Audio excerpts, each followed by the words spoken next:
Doctor இப்போ ஒரு சொத்தப்பல்லு அப்படின்னாலே மக்களுக்கு ஞாபகம் வர்றது ஃபர்ஸ்ட்டு வலி தான். அந்த பெயின் ரொம்ப சிரமமா இருக்கும். வலி இல்லாம ஒரு பேஷண்ட்டுக்கு ட்ரீட்மெண்ட் செய்ய முடியுமா? அது ஒரு சிரமமான காரியமா? உங்களுடைய அனுபவம் என்ன டாக்டர்? அதாவது வலி இல்லாம செய்றது வந்து ரொம்ப ஈஸி. ஈஸி.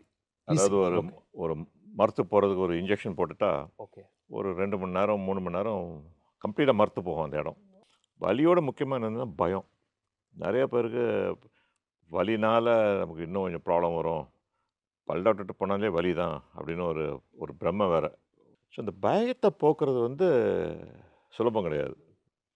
ஸோ அதுக்கு தான் இப்போ வந்து வெளிநாட்ல நெறையா வந்துருச்சு. இப்ப இங்கேயும் அது வர ஆரம்பிச்சுருது.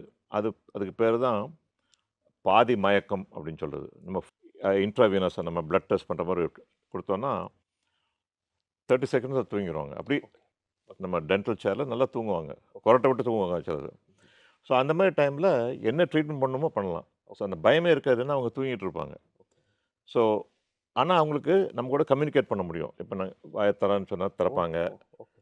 கொஞ்சம் வாய இன்ட்ரஸ்டிங். க்ளோஸ் பண்ணுங்கன்னா மூடுவாங்க. ம்ஹ்ம். பட் அவங்களுக்கு அந்த ஃபுல் கான்ஷியஸ்னஸ் இல்லாதனால, சரி டாக்டர் என்னமோ பண்றாங்கன்னு தெரியுமே ஒழிய, அத வலின்னு அவங்க உணர மாட்டாங்க. ஓகே.